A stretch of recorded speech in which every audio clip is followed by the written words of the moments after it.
Let's go.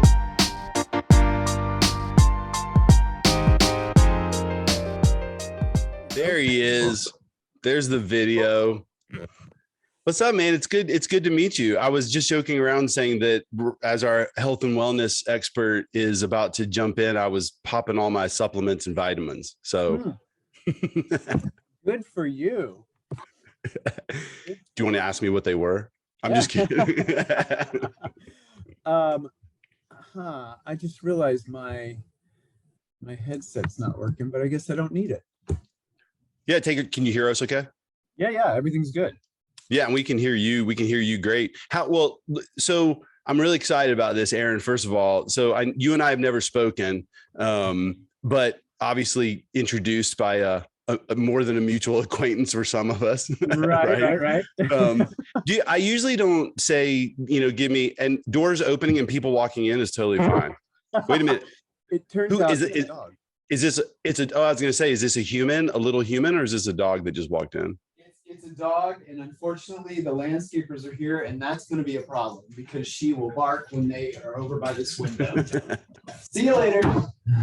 That's awesome. So since I couldn't see the dog, what kind of dog is it? Shar-Pei. Oh, really? Yeah, she is. She's kind of the runt of a litter, so she doesn't have all the wrinkles, but she's got the adorable face. But she's a shark. Is that right? Straight up. Oh my gosh, I do never recommend that anyone get a Shar-Pei unless you are,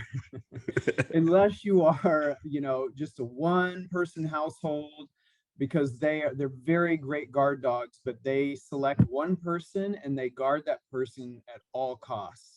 So who does that mean? Since that door just I got it. Aaron's the one getting protected. Right. And it's super annoying for, we have babysitters, we've got cleaning people, and she has to get in between me. And there's no stopping her. And if I put her somewhere, she'll just attack the wall, the door, she'll scratch, and it's just a nightmare.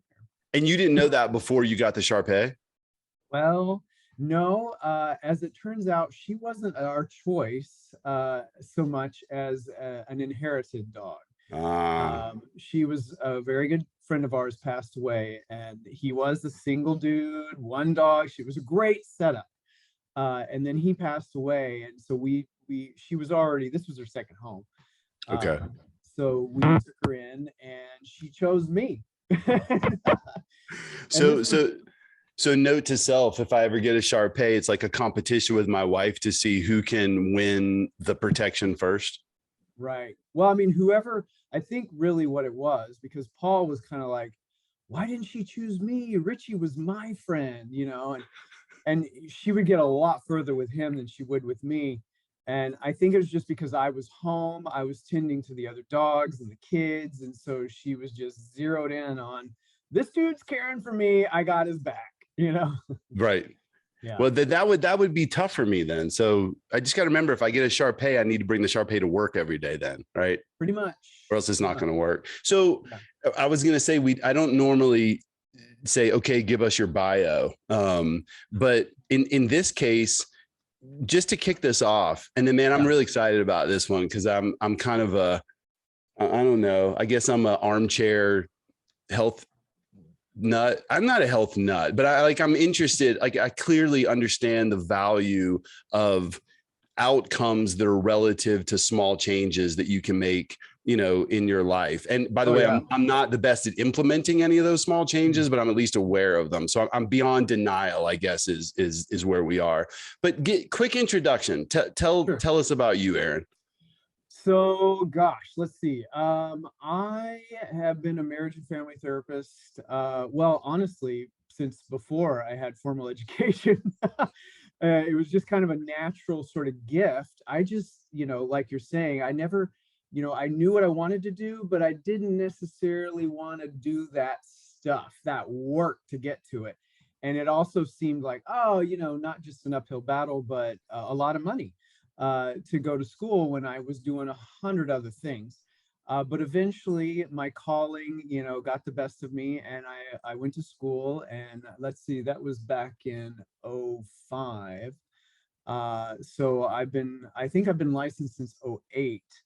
And from there, I've worked with foster kids and worked with couples and family systems, and then branched out into working with the homeless and the drug addicted in a case management style program, doing some clinical supervision there, and then moved into private practice and have been doing that since 2014.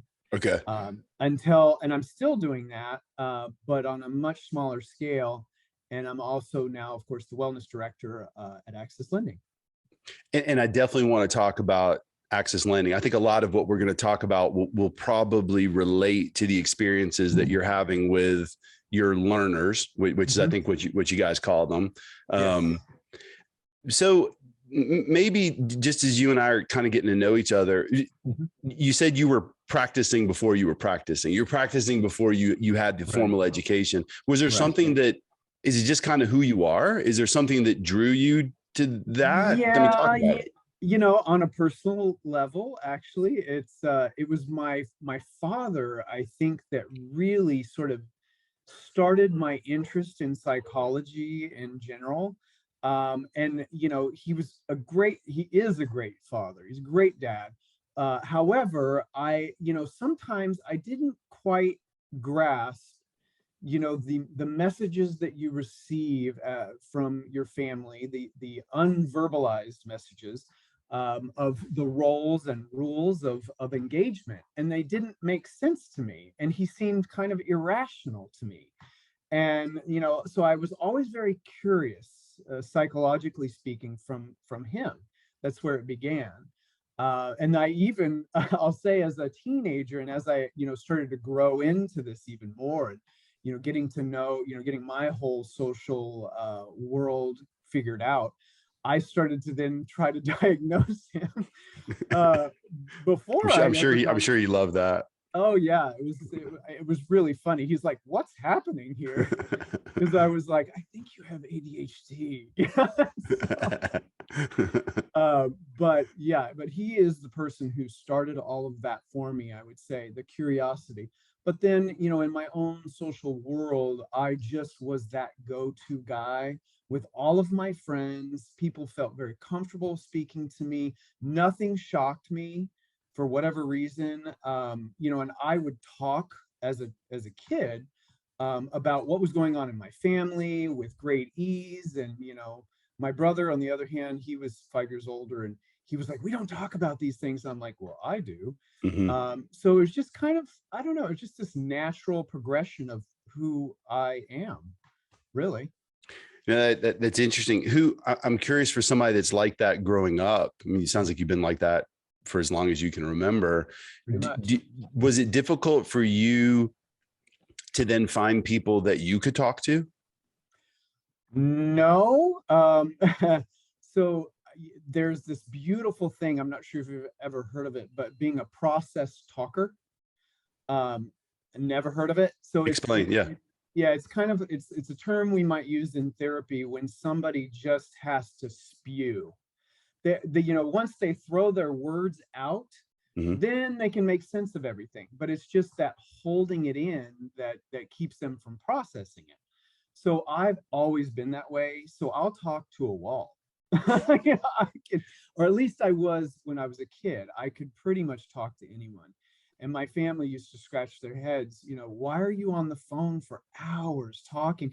Why are you down at the dock talking to your friend for hours into the wee early, you know, morning?" And I'm like, you know, it's just fun. It's what I do.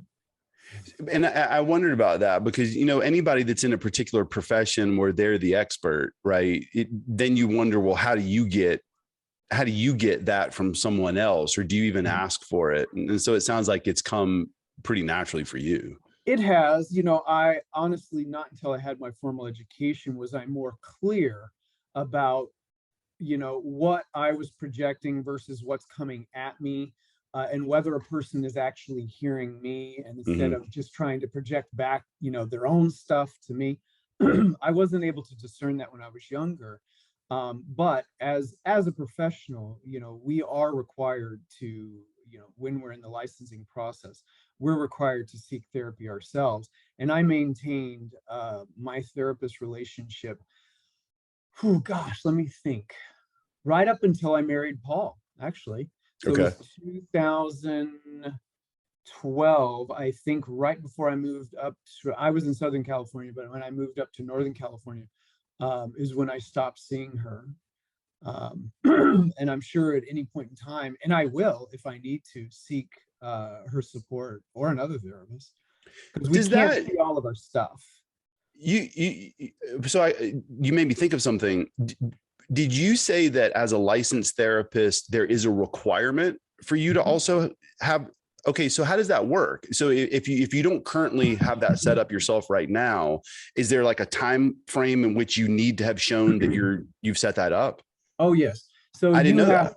yeah, while you're in the process of gaining your hours towards licensure, you have to, well, it actually starts when you're still in the educational process, where you are required to meet with them a certain amount, a private therapist outside of school, to just work on your personal stuff, whatever that might be, because we all have it.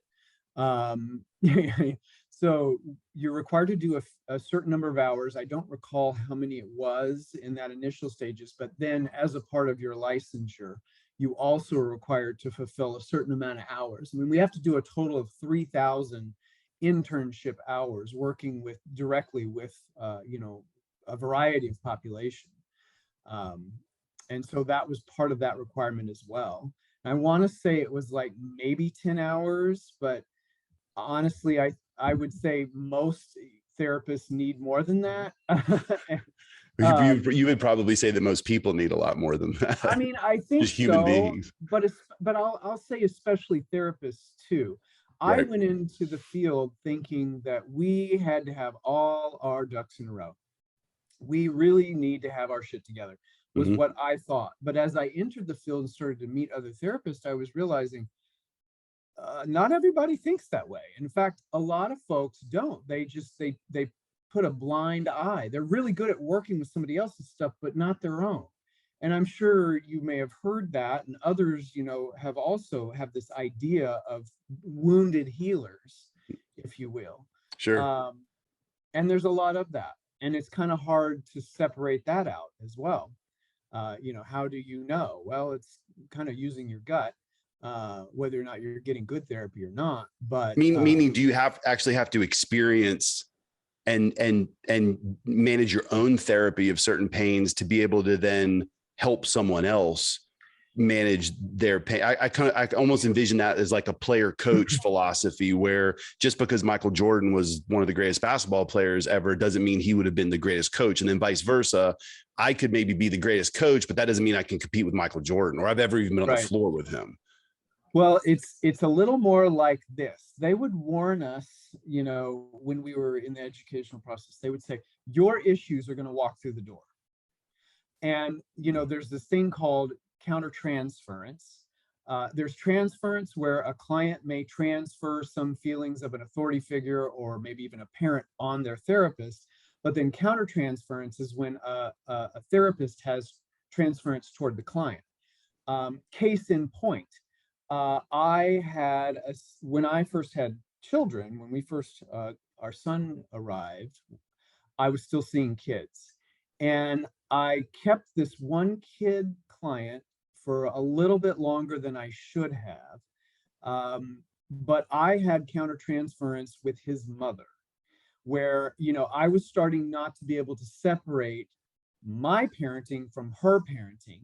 And I was starting to get angry with her, to the point where it wasn't fair for the child. He wasn't Right. present when this would happen, but it still wasn't fair to his therapy because I needed to remain clear. So that's kind of how that works.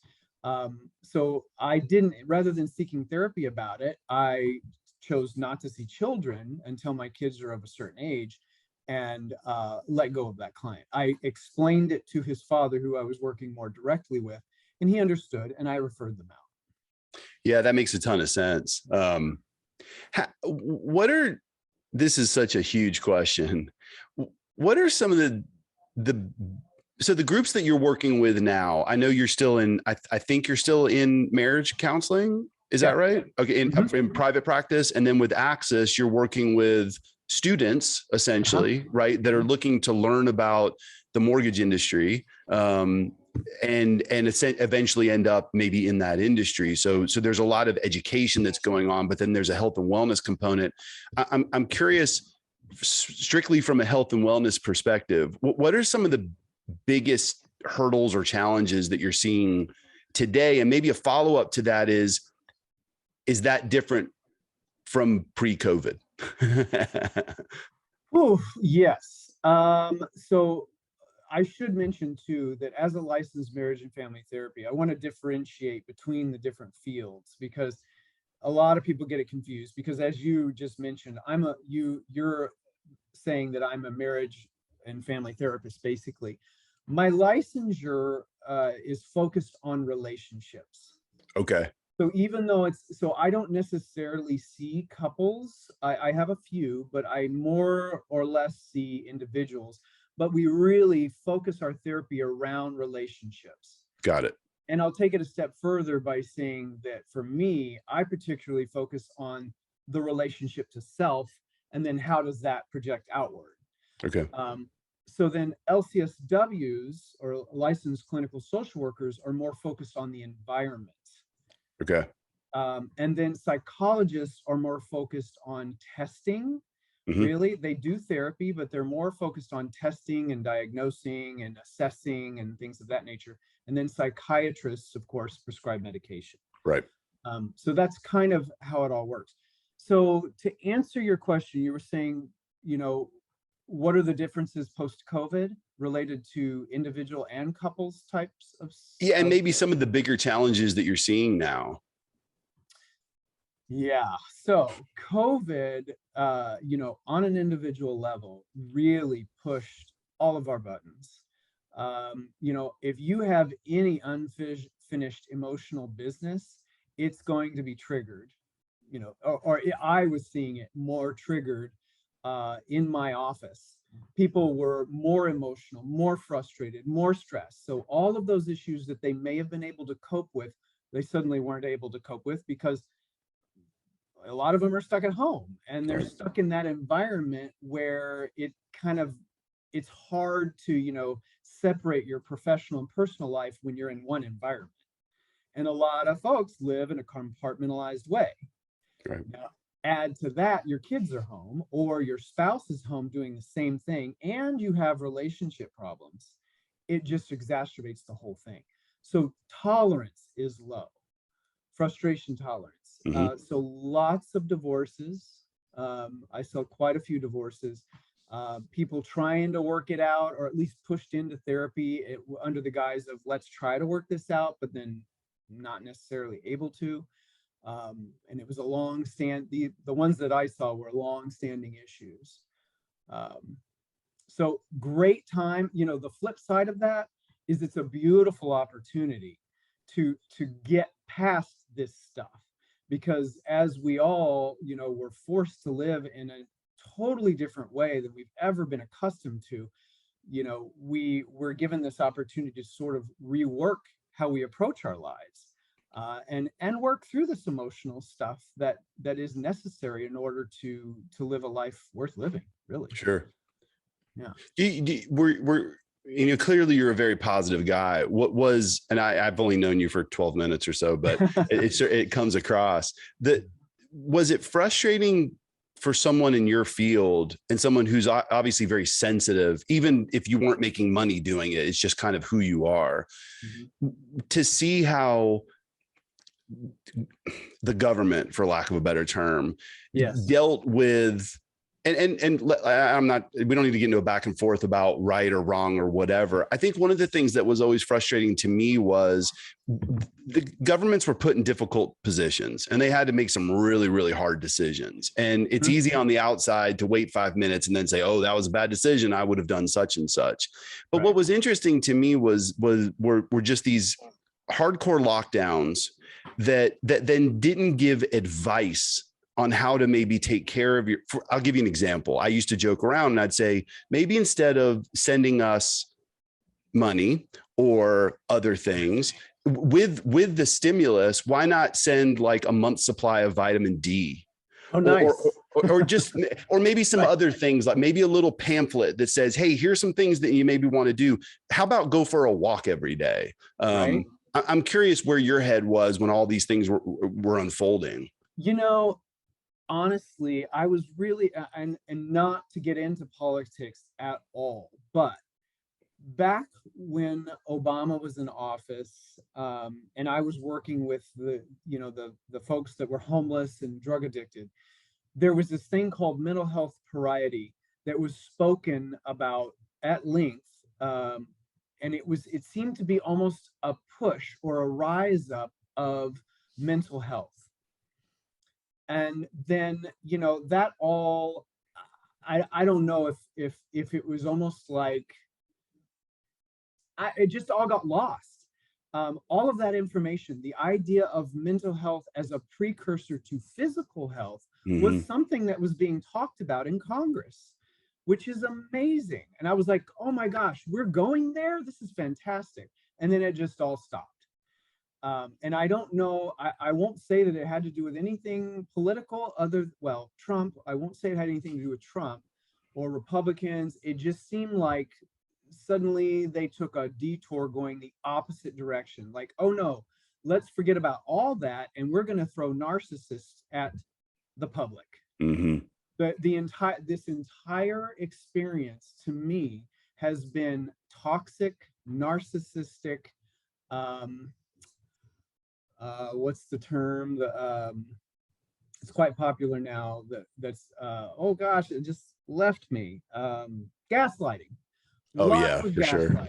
Yeah. So it seems like such a simple thing, what you're saying, to provide information, to help people become educated. But at the end of the day, I really quickly saw the whole thing as a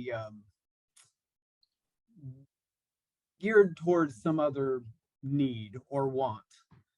It did not seem that the public's best interest was not at heart, and still isn't.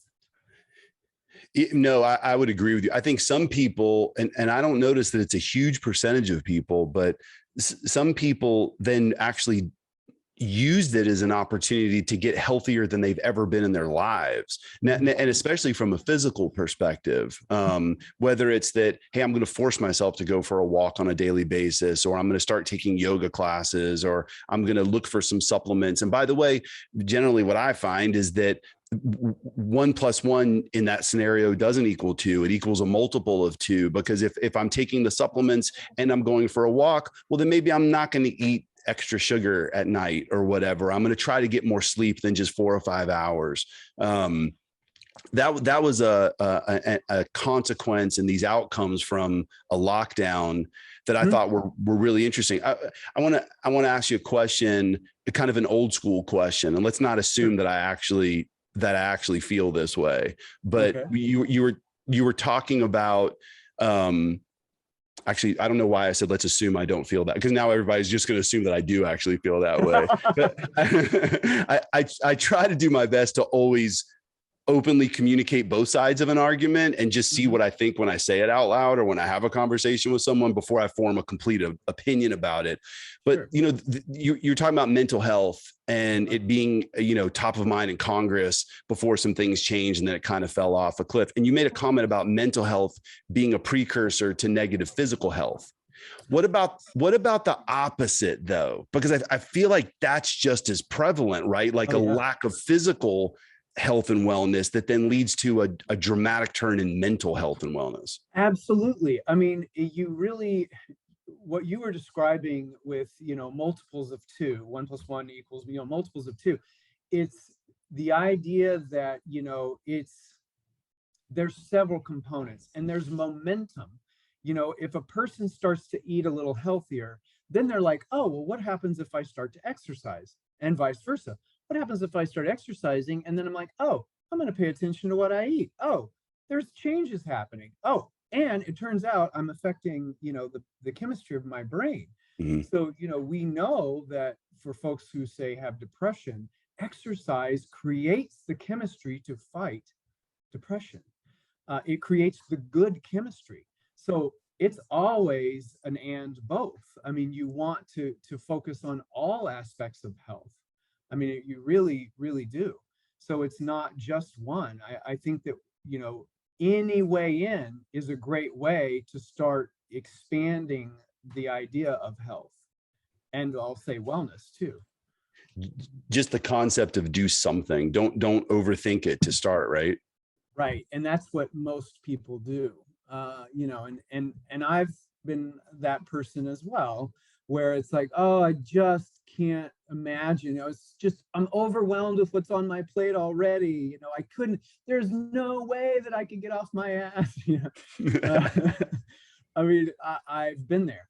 But you know, it does, as you're saying, it kind of, with the lockdowns, it provided an opportunity for a lot of folks to step outside, you know, and to suddenly realize, you know, oh, I forgot what grass feels like. That's right. I forgot what it feels like to touch a tree, you know. I mean, these are things that we were kind of cut off from. So it's kind, in a way, there's a lot of positive things that have come from the lockdowns. I would say too, it's brought families closer together. Mhm.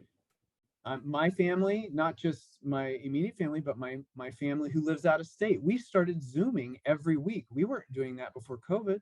Right. And we were talking maybe, you know, hit and miss a couple times a month.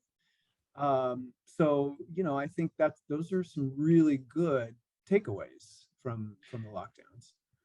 Kind of along the lines of this question, have you ever been hit with, or so again, let's go old school, like if it was my dad or my granddad, you know, you pull yourself up by your bootstraps kind of mentality, which I think we've really gotten away from. There's almost a negative connotation to that. And I think in some scenarios, it's absolutely true. You can't compare yourself to somebody in a different neighborhood that's come up in a different upbringing. You didn't have the same start. It's not the same. However, I have college age kids. And so they're in the throes of trying to be in college and they can't leave their dorm room, or, you know, that, you know, I have a son in London who's doing some mission work in London, and some of those things have been impacted by lockdowns and changes to your normal daily life. And then through that, we're constantly hearing about mental health. We're constantly hearing about depression. You know, it's almost as if every one of their friends has depression, and maybe they're struggling with it as well. Is there any philosophy? This sounds really stupid, so let's hope you can maybe say it better than me, but an old school approach to saying, as much as we're talking about it, are we maybe creating something at the lower end of the spectrum that actually doesn't exist? Like, it's okay to be sad from time to time, and then you have to learn how to deal with that, versus what's very different when it's clinical. Mm-hmm. Absolutely. I think in a lot of ways, you know, the more you're talking about something, the more that your focus is on something negative, the bigger it's going to get. So, you know, to sit and think about that and feel stuck, you know, and really, in essence, sort of cementing yourself into this concern. Oh, but you know, yeah, that's true. I should be concerned about this. I can't leave my dorm, and I can't, you know, socialize over here, and I can't go over there, and I can't go to my classes. I mean, those are all, it's very suggestive of a bigger problem than, let's say, old school, you know, go do what you can do. Yeah, suck it up. Yeah, don't talk about it. Suck it up. Just go, you know, you're not the only one that's sad. I mean, go deal with it. Right. And I think we, you know, as a society, especially, well, I used to say Western society, but I feel like it's global now. We are just taught to only look at what's not working. We don't sit and discuss how, and bemoan, I don't want to say bemoan, but we don't overzealously relish in the good, and we should. Because if we do, I mean, even as I just said that, I felt a rush of emotion come over me, because my body responds to those words. I mean, we all respond to words. Words have power. And so if you're thinking something repetitively, it can become a belief, an expectation, a self-fulfilling prophecy. It's just the way it is. And we're all, again, going back to, this idea of brain chemistry and exercise, and what I'm saying now by the words you're utilizing, whatever your focus is on is just going to expand. Doesn't matter what it is. That's just the way it is.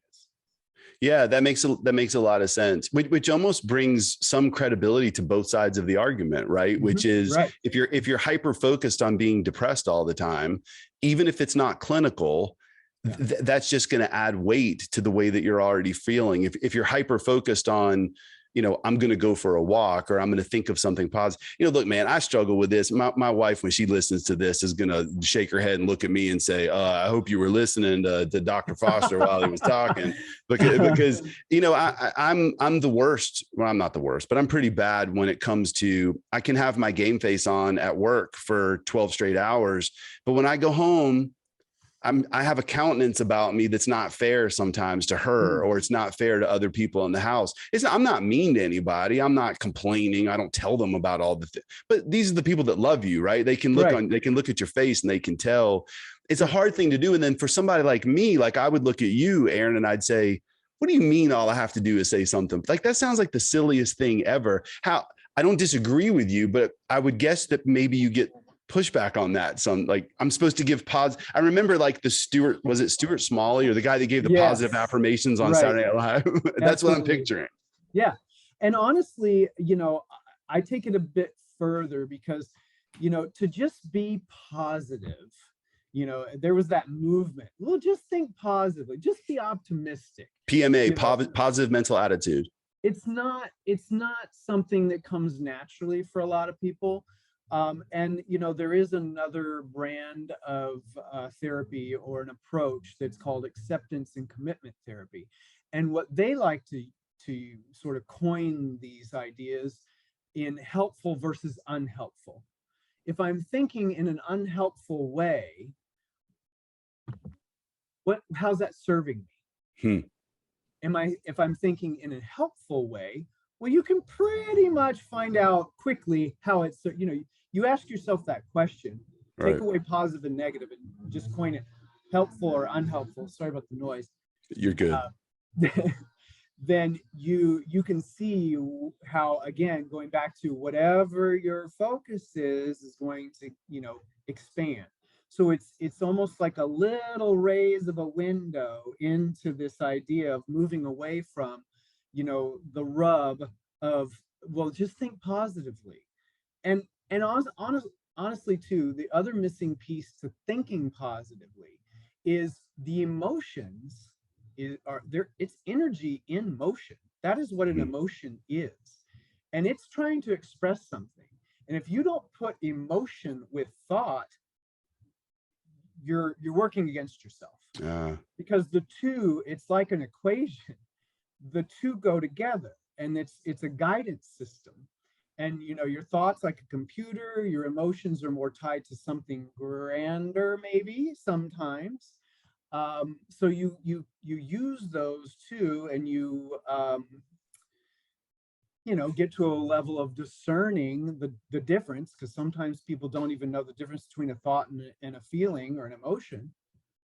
So you start to pick all that apart, and you can actually make some changes and move away from that rigid wall of, well, I don't want to think positively. That seems really silly. And it's also, I'm faking it. Mm-hmm. I've heard that a lot. Well, I don't want to fake it till I make it. And I agree. Don't. But conjure up some emotion from a past experience that feels good. And then start thinking about whatever it is you're trying to think about. So you try to plug in the emotion to expand your repertoire, if you will. No, I love that. It's kind of like combining art and science. Art by itself is good. You combine it with the science, or vice versa, and then you get a really great combination. Can you give can you give an example? Maybe could you think of an example, maybe especially of someone who, you think about the learners at Axis, and any career is going to come with its stress. It's going to become with stresses, by the way, that are beyond your control. You think of the mortgage industry, financial services at the moment. You have a lot of people, originators, let's say, and then the support folks that are on the operational side. The industry has changed in the last 4 or 5 months with the rate environment changing, with inflation, with the geopolitical concerns, and those changes are beyond their control. They can't control those changes, and I'm sure that creates an emotion, emotion without thought. So, can you think of a scenario like a negative emotion, and then how you would manage thought relative to that emotion in that kind of environment? Absolutely. So, there's a lot that you just described, and as you said, is not within that person's control. So, looking at this and, going back to the idea of words have power, and how we frame a situation, how we frame, something that is out of our control, really says a lot, or can sort of perpetuate problem thinking, problem emotion, defeatist behavior. So how would somebody combat that? By recognizing, well, those things are out of my control, and all I know is this. I'm learning this new information, and I'm plugging it in, and I'm brand new at this, and so I can only focus on one day at a time, one piece at a time, one interview at a time. Really getting into being your own coach. I would even say being your own therapist, which, a lot of times I will tell folks in my private practice, I'm in the business of you not needing me, which love that. It's a strange way to approach it, but it's true. I get bored. I get bored if they're not going anywhere, I'm like, okay, maybe you need to move on, unless this is good for you. You just want to come in and this is what you want to do. But getting back to your question, I really think it goes back to one of the big pieces that we are focused on at Access Lending, and we're finding is a missing piece in formal education, is a packaged way to teach people self-awareness, and to teach people how to manage their thoughts and their emotional world, and understanding the broader perspective of what does that mean for your life, not just here in this profession that we're talking about, but your personal world, how you relate to those around you, how you would speak to your wife or your partner, how you would speak to a colleague or a boss, and also communication skills. I mean, it's a whole big package of something that does not come with a formal education. It's almost like, you got to pay a lot of money to go to Tony Robbins, or to go, to multiple personal growth or human growth potential type of seminars. And this is kind of all packaged into one. Right. Because as you mentioned, this is a very uncertain time. And here are folks who are entering a brand new career, and we're hoping to impact their lives. Hopefully they will be able to work in the mortgage industry, but if they don't, we're still giving them this piece that they can plug into their lives and take with them wherever they go. Well, when Paul told me about that, I immediately perked up and was like, I want to talk to Aaron. Like, if Aaron would jump on, because you mentioned something that is just a bit of a mind blower for me. And you talked about what we teach at the educational level, is for especially youth, right? I have a good friend that is retired from emergency management within the federal government. And he uses the word resiliency with a lot of things, right? The word, and I never used that word that much until he kind of brought it home from DC, and I would hear it more and more. And he and I would get into these conversations around like financial resiliency. You know, there's a reason why when, you know, a hurricane hits or a fire in California or whatever, and the very first thing people tend to do is look to the government for support. Well, there should be support. I mean, we pay into that system so that there should be support when we need it. However, the ones that are impacted the worst are the ones that were never taught how to be resilient themselves. And isn't our emotion, our mental health, our physical health, doesn't that fall into this? I mean, look, we all took PE in we were gym class in high school, but that was just so that, you know, you could flirt with somebody, or you could, you know, see who did the most pull-ups or whatever, but you really weren't taught that much. I would assume that's probably a bit of a frustration for you, but also maybe part of your motivation to be involved in all of these groups to be able to provide that thing that's missing. Absolutely. You know, I've done a lot of writing just from a blog that I was producing before children entered my life. And I read one recently. It is Mental Health Awareness Month. And I read one recently that I had written about the mental health stigma. And as I reread it, I was sort of ignited back into my passion, because, you know, it's so frustrating to me to think that, you know, it's so taboo to speak about mental health. I mean, really? You know, as we're sitting here talking about this idea of mental health as a precursor to physical health. I mean, have you ever heard of epigenetics? I've heard of it, but I can't tell you, I couldn't tell you what it is.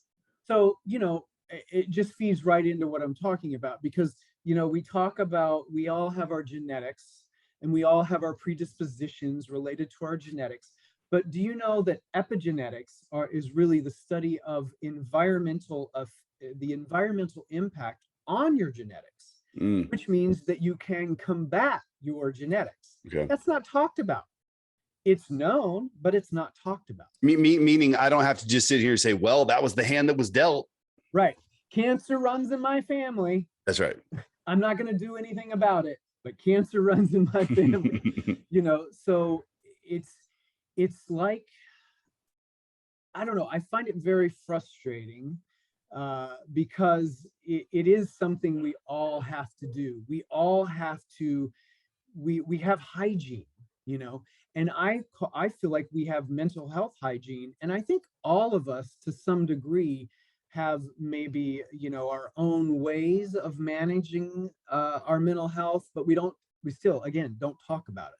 And if we have any struggles, we sure as hell don't talk about that. Right.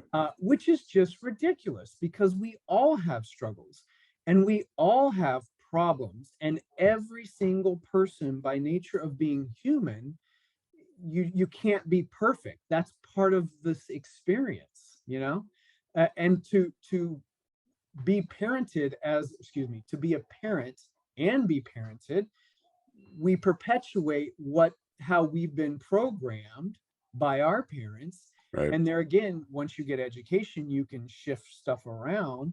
But it almost feels like there's a lid on this information, you know, and not to get all conspiracy theory, but no, let's go get conspiracy theory. Let's do it. Well, it used to frustrate me, because I feel like, why, you know, I don't even know if they teach home ec in high school anymore. I remember home ec. I do too. Why, you know, and do they really get into budgeting, like you were saying about financial resilience? Probably not. But this piece about mental health, why aren't we all trained about this? You know, the world would be a really beautiful place if the masses were taught this information. But it's almost like it's meant for a special audience. It's something that you have to be a seeker to find out. It's not something that's just given to you as an education. And I think that that's kind of shitty. Pardon my language. Yeah, totally agree. But I do. I feel like, you know, that, again, we could get a lot further as a human race if we all were managing our mental health. I mean, there's no doubt about it. Why is substance abuse so rampant? Well, you know, it's mental health. It's also just a sense of community. People feel isolated. That was another lockdown tragedy. But people feel, isolated, and they don't have a sense of family or a sense of a belonging or purpose. All of these things tie back to our mental health.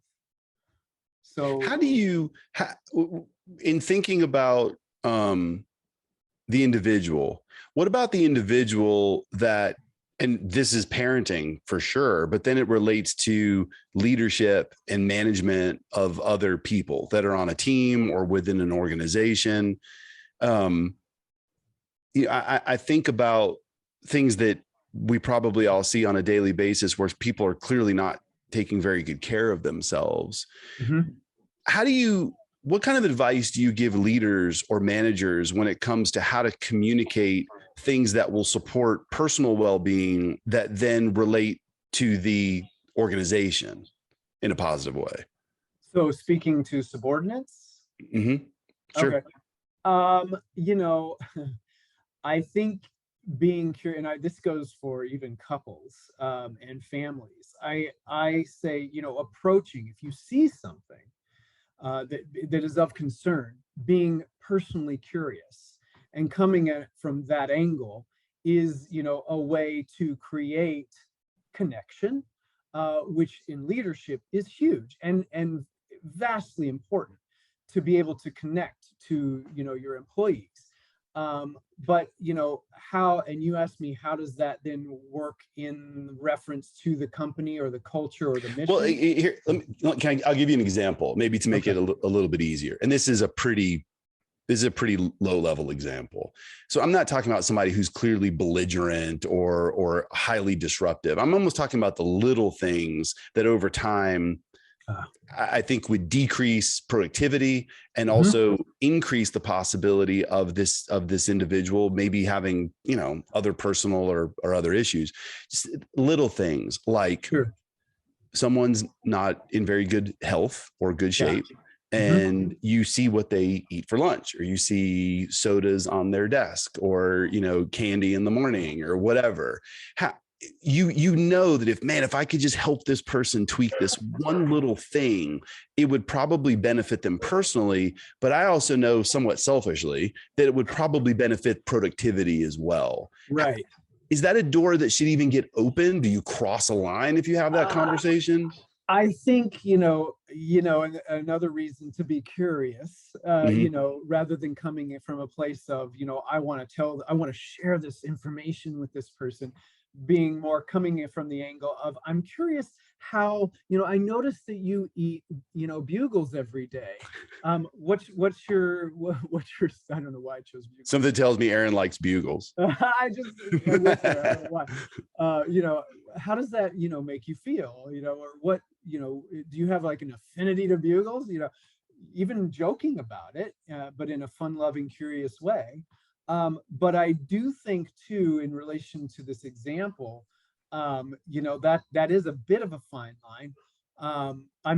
Ironically, I could do a plug for Access in this way, because it is something that we are looking to expand, is this idea of, tying an education around self-awareness and around wellness, broader than just an actively pursued health goal, but more of what I'm speaking about, how you think from the ground up.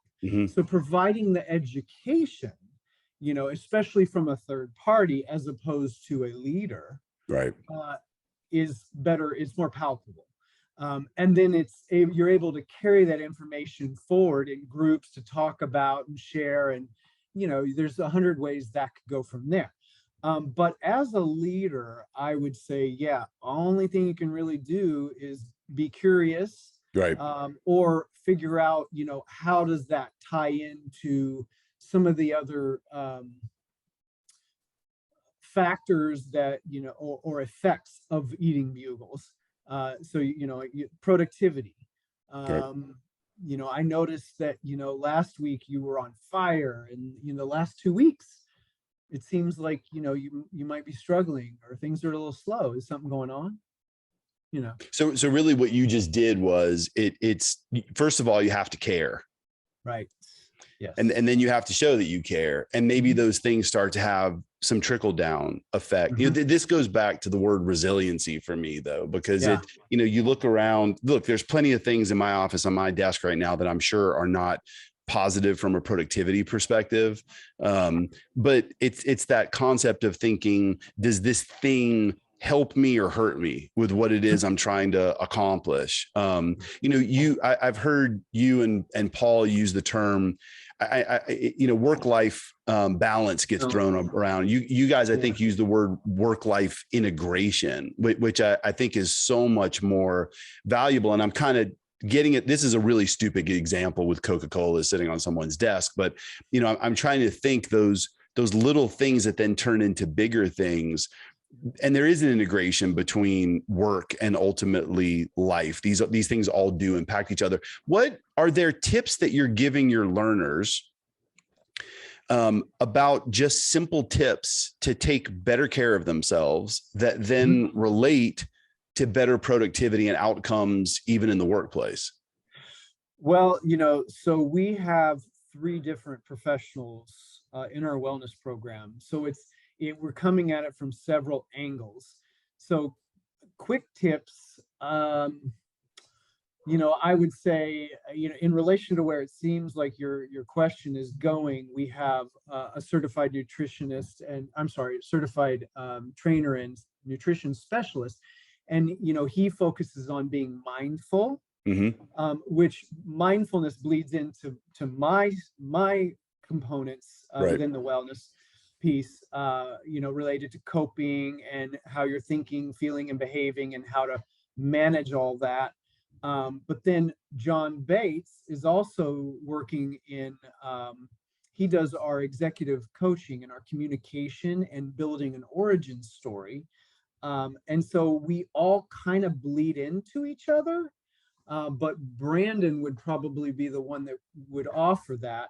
But as you were saying, a quick tip for, you know, nutrition, but as you were saying that, I was also thinking, you know, Coca-Cola might be something that is not just a substance that you might be addicted to. It may have an emotional tie. You know, it may, and probably does. I love espresso. I love everything about espresso. I love the bitter smell, the taste, you know, I love the whole process of brewing it. You know, I love all of that. It makes me feel just so cozy, you know? So people have those same types of things. So, you know, going back to what you were saying about a leader caring and being curious, and, you know, same thing with going back to my example of bugles. You know, what is it about bugles? You know, is that like a childhood favorite? And I would ask that person, like, you know, if you say you notice them gaining weight, or, you know, they're talking about, oh, I'm pre-diabetic now, go, you know, with the Coke, you know, it's like, you might question that. And you might come from a place where you are a caring leader who knows when to tread lightly, you know, and when is it time to, you know, well, that's an HR issue, or that's you need right, you know, need a little more support.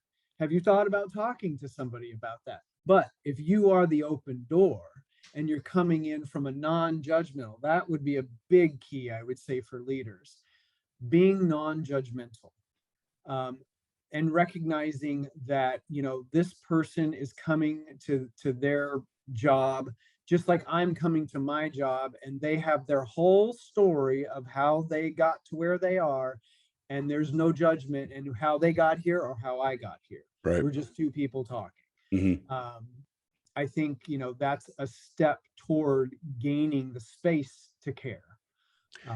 No, that makes tons of sense. You know, I know that you were mentioning HR and the lines of demarcation, and this is corporate America, right? Like, you got to think about, what am I getting ready to say? And you got to be careful with that line between personal and professional. But some of the times I feel the proudest is when someone walks into my office and says, hey, I have a personal question. Because generally it's not a relationship question, because if it was, I'd probably steer clear of that one. But it sometimes it is about something relative to health and wellness or fiscal responsibility. Hey, I'm thinking about buying a home for the first time. And can I just talk to you? Because I've got nothing to gain from it. Like, I'm not making a commission off of this conversation. Right. I'm just giving you, the experience of the 50 years of my life and what's worked and what ultimately hasn't worked. I guess that is an outcome of reminding yourself, well, then this person knows that you as a leader care, and then you can help them maybe with things that become, and I didn't mean to cross over too much into the nutrition and physical wellness, but I think it's all obviously correlated, that there is a mental health component in a really positive way. To your point, when someone says, I'm comfortable talking to you, I trust you, I have a question that I only want to ask you. So that's probably a good indicator that you're doing the right things as a leader, at least with that person, to alleviate some stresses that could be in that person's life. Absolutely. And I think, going into this idea of, not being non-judgmental and understanding that a person, they care about you as well, wanting to, hear your experience and wanting to bounce it off of you. And I'll say talk that out. I think that says a lot, and you would be an effective leader. That may be a bit of a bold statement, but that is a component of effective leadership, caring enough to show interest in your employees, not just, browbeating and it's about productivity and efficiency only. I think there needs to be a personal component, especially today, and especially in light of online, jobs and where we're moving, more man, I wanted to ask you about that too. And I want to be sensitive to time, but let's talk about that for just a minute or so. I mean, boy, that's changed the dynamic dramatically of this. Absolutely. Number one, we had to be remote for a period of time. We didn't get to make that decision. The decision was made for us. So then you had a lot of young people or people in certain predicaments. I mean, heck, you live in California, you could be doing well for yourself, yet you live in a 1,500 square foot house with 4 or 5 people living in it. Where are you going to go do your work? Where are you going to be able to turn on work and turn off personal at some level? Are there best practices that you've seen when it comes to dealing with your mental and emotional health as you go back and forth between these two environments? Maybe some things that you've noticed or tips that you see work well to keep people acclimated and then reacclimated and then acclimated, because this seems to continue. I mean, even in the world that we're in now, it's become a little bit harder to tell someone, no, you can't work from home, because it's been handed to them for a while. So anyway, would love your thoughts on what you've seen positive and negative there. I think that, if you are able to, if you have the luxury of having the space to have a quiet workspace that is, just work, and where you can maybe have those personal items that you would normally have in an office if you had a private office, or cubicle or whatever, just creating that space is important. But also, going back to the lockdowns and being able to step outside, I think is a huge factor. We don't have commutes. So going, out that door and running into, spouse, kids, animals, nanny, whatever, it's a lot, because there's no decompression time. So some form of, I don't know, even listening to music. If there's meditation, obviously there's mindfulness practices, there's, even a quick, doodle, anything that can be a transitional, sort of a transitionary exercise, maybe even physical exercise, even if it's just do some push-ups, anything that's going to let you sort of blow off some steam and create sort of a new tradition for when work's done, time to go home. Right. I would say would be beneficial in helping make that transition more successfully. That makes a ton of sense. So even maybe things like yes, you don't have to get dressed for work today, but maybe you should still get dressed for work today, because it's this like mental line of demarcation. I'm not really at home right now. I'm at work. Right. Mm-hmm. Absolutely. Yes. Getting dressed for work, and not just not just half dressed, but Right. yeah, getting dressed for work, it has that has a huge psychological effect on us when we are dressed, in what we feel presents best. So that's a huge piece. Yeah, that makes sense. It's easy for me to, and I experienced working from home for about 2 months, not during the pandemic. This is back 2008, 2009, when the world was coming to an end financially. I left a company that I was with, and I started a small company, and lots of stress. We there's no income coming in. You're capitalizing the business. I had little kids. My wife was running the house and doing her thing. And then as we were making that change, I didn't want to invest the money in a commercial space. I wanted to save some money and get off the ground. It only took about a month or so for me to realize I'm terrible at this. Every time the dog barks, every time the mailman walks up to the house, every time I hear my wife's car pull up and I think, oh, I want to go help her with the groceries or whatever. It was a complete distraction, and I was breaking the momentum that you were talking about earlier, which of course momentum can be both positive and negative. If I had to do it, of course I could do it, but I was lucky enough to be in a position to say, you know what, we can invest a little bit of money to go get a really small space and get me the heck out of this house, so I have an environment to be more productive. But I worry about younger employees that they're not there yet, that they're not in a position to make that decision. They have roommates, they're doing their work at a kitchen table, and then the stress that I think that adds to their life, not subtracts from it. And that's probably something you probably see and experience through others as well. Oh, absolutely. I mean, I see it, and we haven't even addressed that yet, actually, with our learners, because I see it when I'm working with them. I'll see them, they're on mute, and somebody walks in and they're talking to somebody, and there's all these distractions, or some of them are even in like a library, and it's hard. It's really hard to focus and be present when you have all these distractions and you don't have quiet, and you might even be out of your comfort zone even. Right. So that is a huge piece, and it's not something that I have yet addressed, but it's definitely something that will need to be addressed.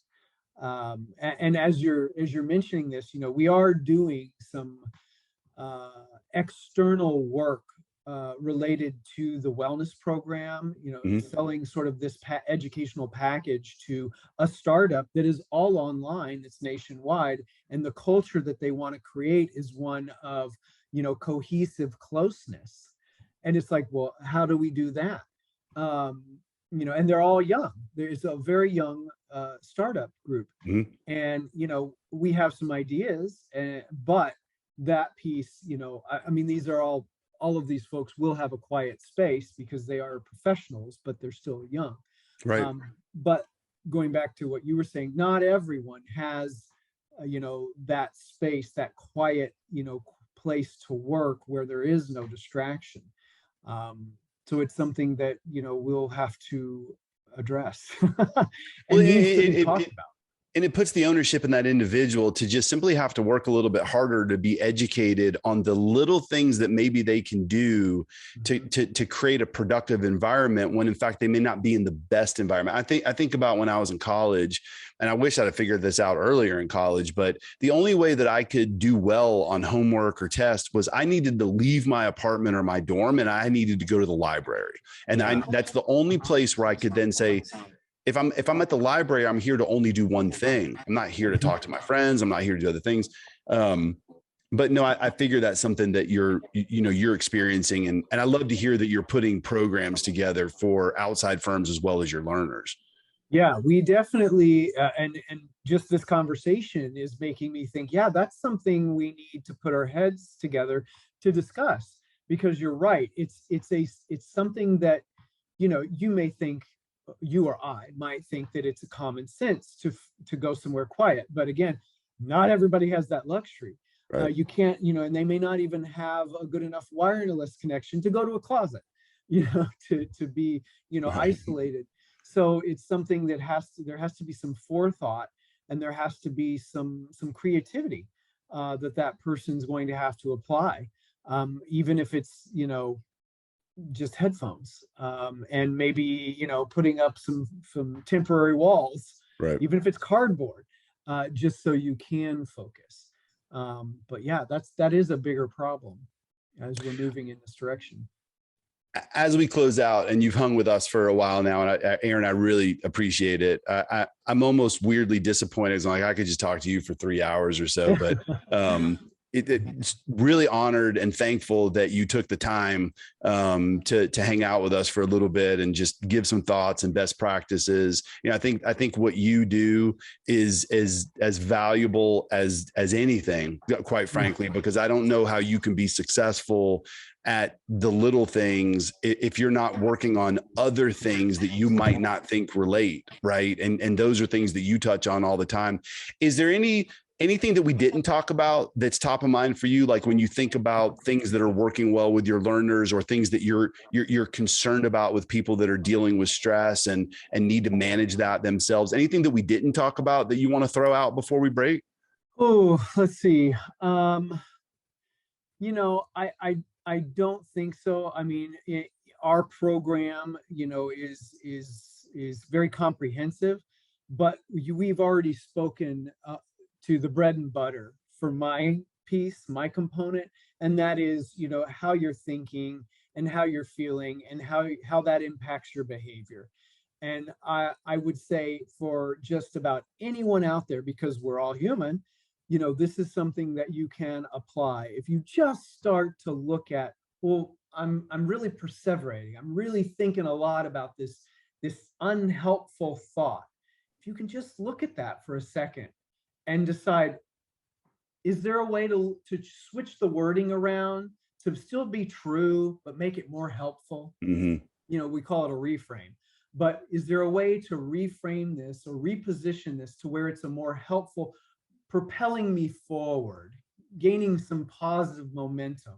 There's that dirty word, but that would be the one piece that I would stress to just about everyone I could possibly meet, because it's a game changer when you really practice it.